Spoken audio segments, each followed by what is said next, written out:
In 1845, most American towns went silent after dark. Lowell didn't. Its factories kept running through the night. We walk beside darkening water, and the first sound that meets us is not speech, but motion. Steady, controlled, purposeful. It's the river being guided. A gate opens somewhere ahead, and the water answers with a stronger rush, as if the town itself has taken a breath. In a place like Lowell, even night has a schedule. So the question we carry as we walk is simple. When a town is built to keep moving, what does it mean for the people inside it to rest? Tonight, we're going to understand Lowell in 1845 as more than a famous mill town. We'll see how water, clocks, brick walls, and shared rooms shape a new kind of daily life, measured, repeated, and quietly modern. And we'll do it by building a careful picture from records, routines, and surviving details. Not a drama, just a calm reconstruction close to the ground, guided by what people did each day and what they heard each night.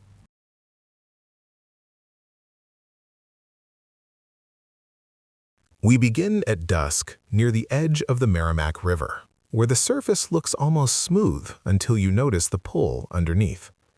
The air carries a damp cold that clings to stone, and as we follow the path, we begin to hear it, the sound of water being moved with intention. Lowell is not simply near a river, it is arranged around it. Canals run like narrow veins through the town, cut and lined and bridged, taking the river's force and placing it where it can be used. To our left, a low wall of damp stone borders a channel. To our right, a footpath keeps close, worn by the steady traffic of work and errands. Ahead, the canal bends, and the water quickens as it approaches a point of control, a sluice gate. Even if we don't see the mechanism clearly in the fading light, we can sense what it does. It narrows and releases. It turns nature into a lever. In 1845, water power is not a poetic idea here. It is infrastructure. The mills depend on controlled flow, and the town depends on the mills.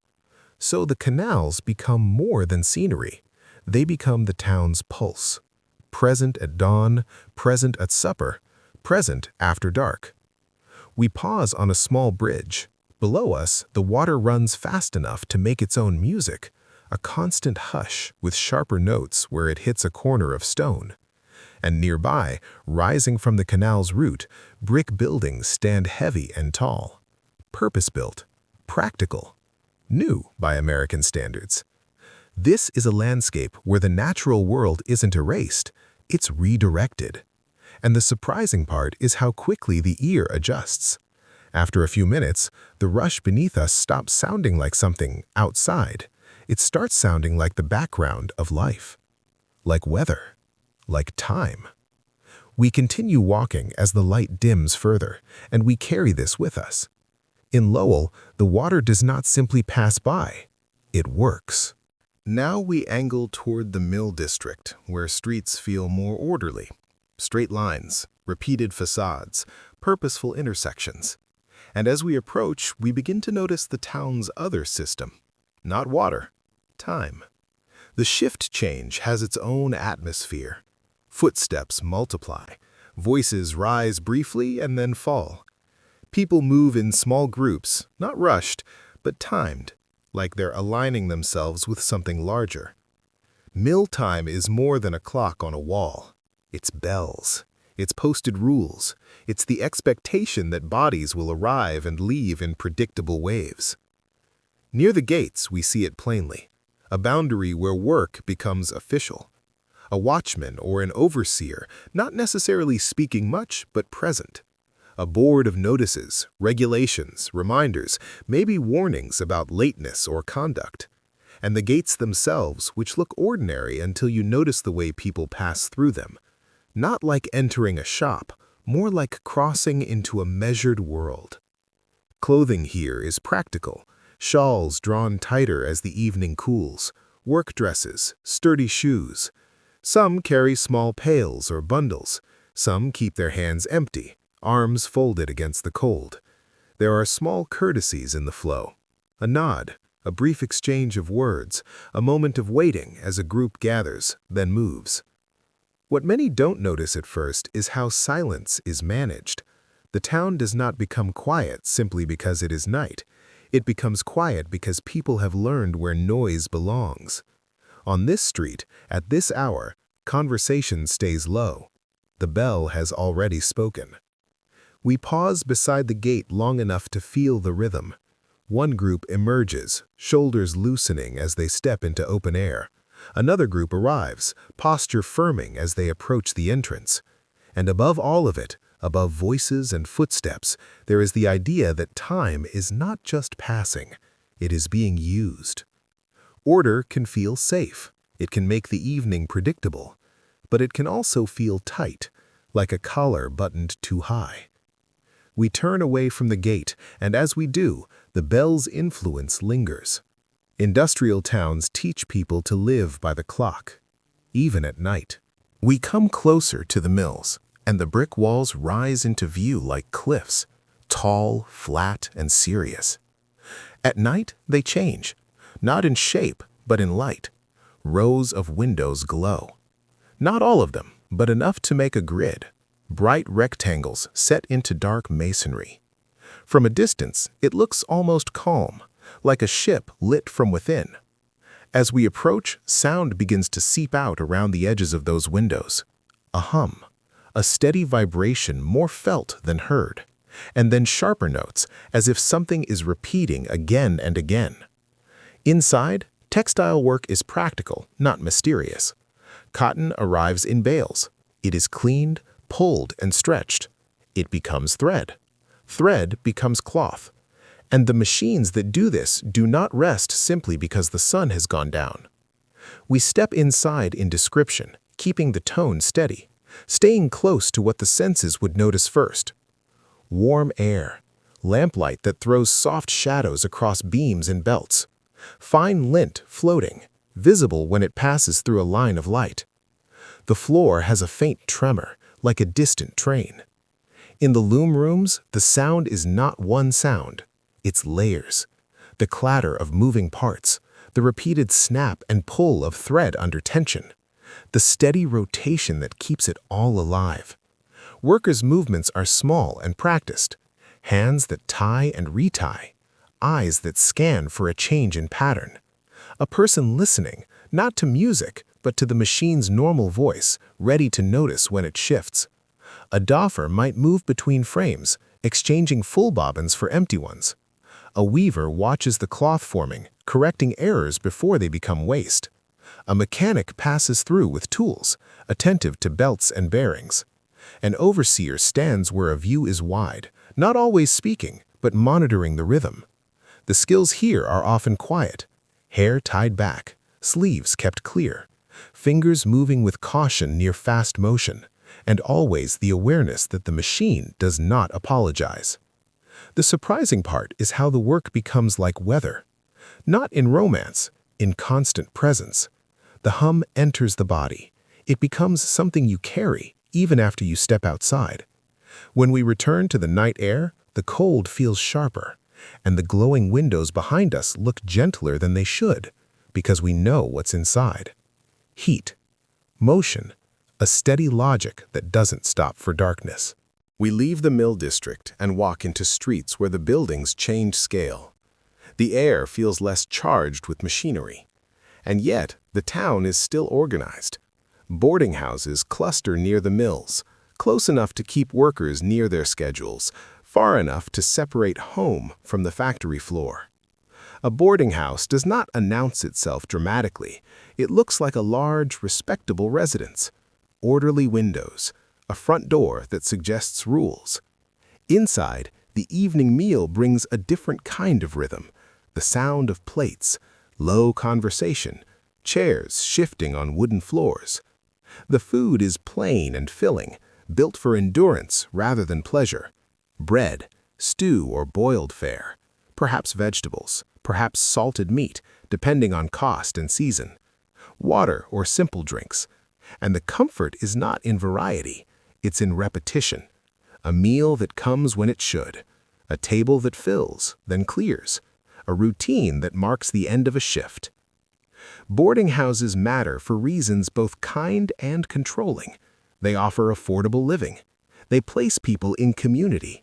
And they allow supervision, rules of conduct, curfews, expectations about church attendance or visitors. A boarding house keeper, often a woman managing the household, maintains the order, schedules, cleanliness, propriety. Privacy here is thin. Rooms are shared, walls are close, and the sense of being watched does not entirely vanish when the mill gates are behind you. Still, people build meaning in small spaces.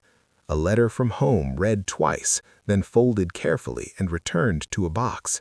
A small savings kept hidden, counted quietly. Clothing mended by lamplight. A book opened even when the eyes are tired. A brief laugh that does not carry far. What many don't notice is how home can exist even in a controlled system, not as escape, as a human practice. We stand near a window and look out at the street. The town is quieter here, but inside, life continues, measured not by bells now, but by the shared understanding that tomorrow will come early. And so, people prepare, not dramatically, just carefully, because even in a place built for work, the night still belongs, in part, to the small acts that make a person feel like themselves. We step back outside and walk through Lowell's planned order. It shows itself in straight streets and repeated forms, in buildings that seem placed with intention, in the closeness of mills to housing, housing to shops, shops to meeting halls and churches. This is not a town that grew slowly by accident. It is a town shaped by enterprise. Mill owners and company planners influence not only employment, but space. Where people live, where they buy goods, where they gather, how they move. And yet, even in a designed town, people find pockets of choice. We pass a store still open late enough to catch the end of a shift. A few workers pause to buy something small: soap, thread, paper, a treat if money allows. An errand, a decision, a moment that belongs to the individual, not the schedule. Lowell's population is not one single kind of person. It includes young women who come from mill work from rural New England, often living in boarding houses. It includes families and laborers, skilled and unskilled. Over time, the workforce changes and new communities appear. We keep our language careful and respectful because the point is not to label people. It is to notice how a town fills with lives. In the evening, community forms in simple ways. A shared walk back from the mill, a conversation on a stoop, mutual aid in small forms, borrowing a needle, sharing advice, watching out for someone who seems unwell. Familiar faces repeat along familiar routes. What's surprising is how quickly these routines become a kind of belonging. Even when the larger system is strict, the daily human layer keeps forming. Friendships, habits, private jokes, small loyalties. A town can be designed, but life does not move in straight lines forever. It bends, it improvises, it finds cracks where choice can live. And as we continue our walk, we begin to see Lowell as two things at once: a machine of planning and a place of people quietly making it their own. Now we move toward a quieter kind of light, not the bright grid of mill windows, the softer glow of reading rooms, lecture halls, and the spaces where people go to think after work. In mill towns, education and self-improvement are often promoted as virtues. There are lectures, libraries or circulating collections, church groups and discussion spaces. The idea is simple: an orderly mind for an orderly life. But what happens in these rooms is not only what the town's planners expect. Workers read, they write, they talk about ideas that do not fit inside a shift schedule.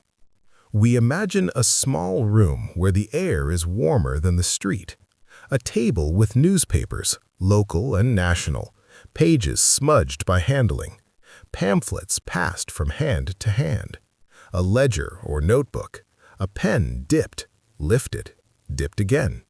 Some of the most notable writing culture in Lowell is associated with women workers.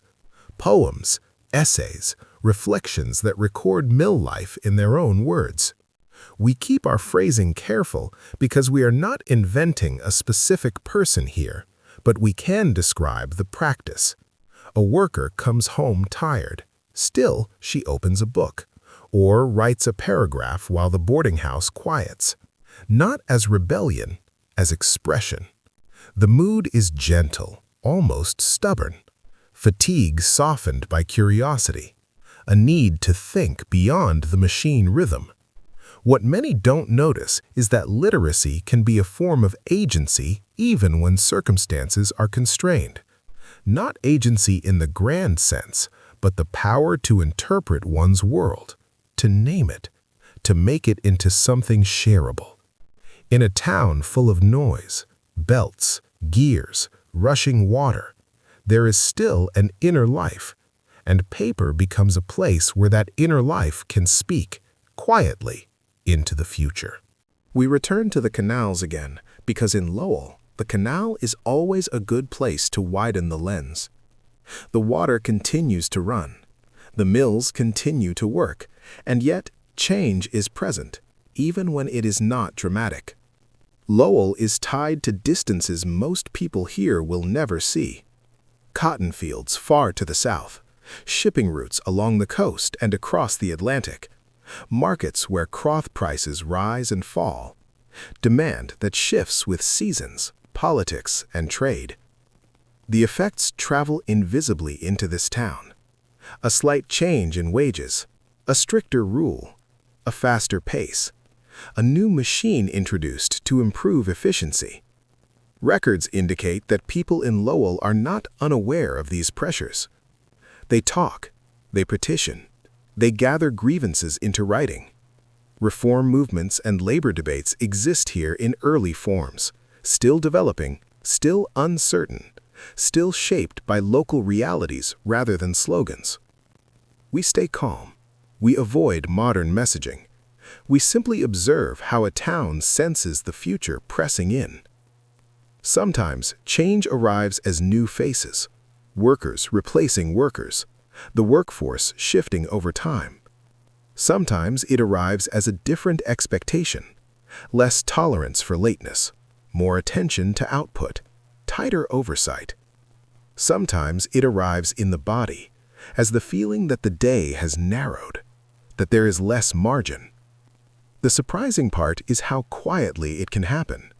No single night announces it. No single bell explains it. It comes as small adjustments in a person's day.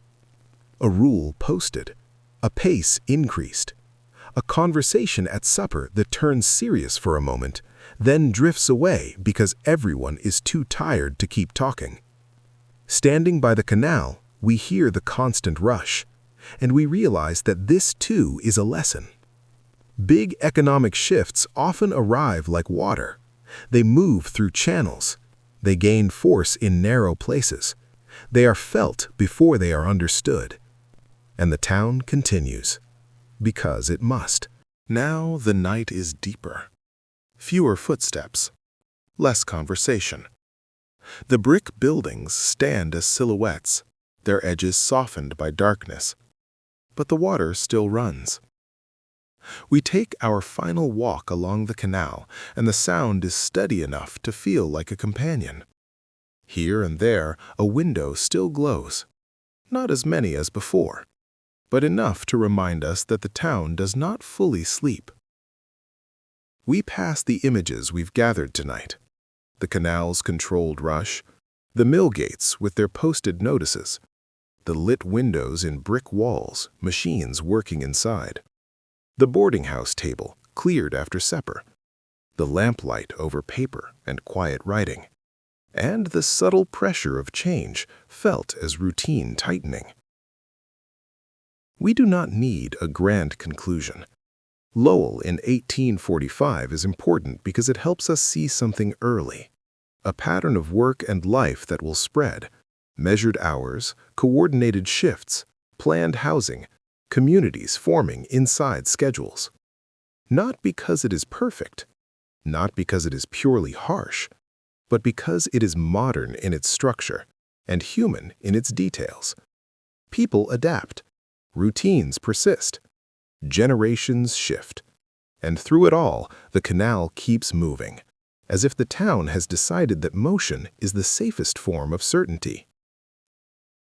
We stop once more on a small bridge and look down into the dark water. It reflects almost nothing now, just hints of light, a trembling line. And we listen. The water does not hurry. It does not slow. It simply continues.